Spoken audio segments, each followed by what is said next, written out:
So Nepal is trending because youths successfully forced their corrupt prime minister to resign after 4 terms and are beating corrupt ministers on the street. This is a video of Nepal of politicians, political office holders being lifted by a chopper. Some of them are, gripping their hands with a rope and trying to escape because of the massive protest. One thing I hate about a protest like this is that there is no objective, there is no aim. Unorganized protest is not organized, they are just doing everything. In the end, Nepalese citizens will regret it. Yes, because you see that some shops are looted, shopping malls are looted. These guys that own these shopping malls, they made their money. They struggle to build up such a business, and you are attacking these shopping malls. They are not the politicians. They are not the politicians who made laws, who brought untold hardship to the citizens. These are businessmen and women, and they are going in there looting shops. A lot of news, is actually already popping up as to how the protest is turning out to be. Now, this is a summary of what's happening since 2015, when Sharma Oli has been PM. Nepotism and corruption skyrocketed. Regular citizens can't get regular jobs.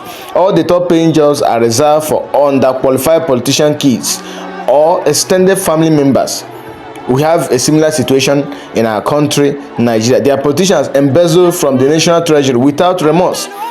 Court no longer hold any power because of extreme open bribery. It's a similar case in Nigeria. The police, military, and all institutions are all for sale to the highest briber. Infrastructural development have stunted because they loot the funds for power. Yet, the contractors are only given to political associates, not open to public. So the youths and people have been complaining since 2008, but no success. Until their new Gen Z, we call it Gen influencers, started using their platforms to call out the government because they are tired of migrating to get basic jobs. For 2 weeks, they started a protest, social media protest called Nepal Kid campaign, almost like what Salako did.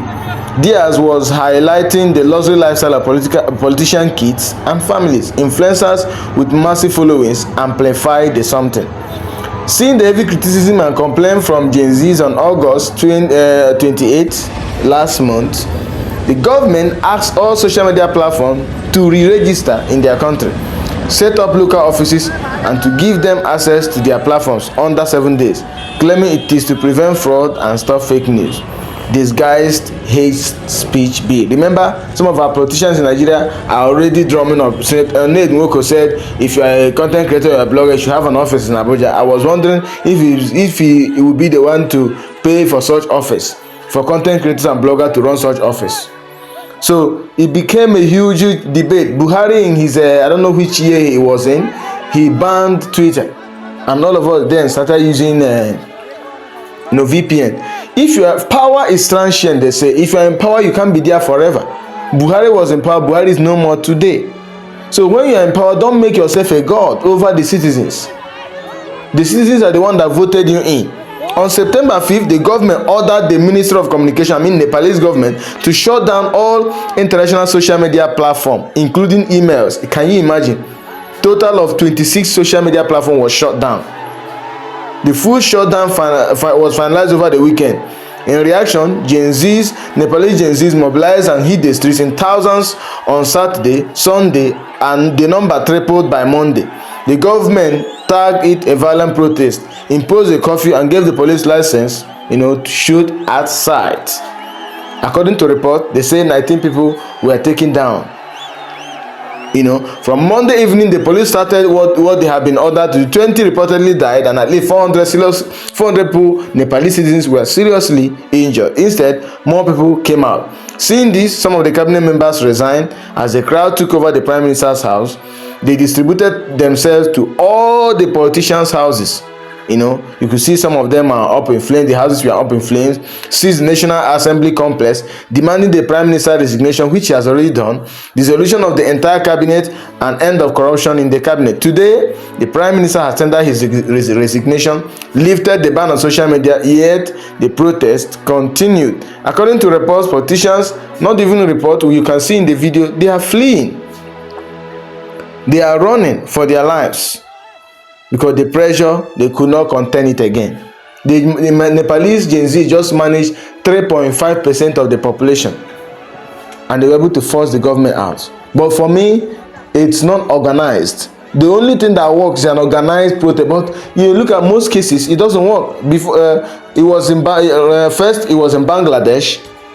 Yeah, sorry. First it was in Sri Lanka, then Bangladesh. Now Nepal is experiencing mass protests that are forcing leaders to step down. The social unrest is caused by similar policies and outcomes: skyrocketing inflation, fuel and food shortages, unemployment, and corruption, shorthand for nepotism and cronyism. So if you are politicians from other countries, even including Nigeria, should learn with what is happening. Let your government benefit everyone, benefit the masses. Let it not just be for the high and mighty.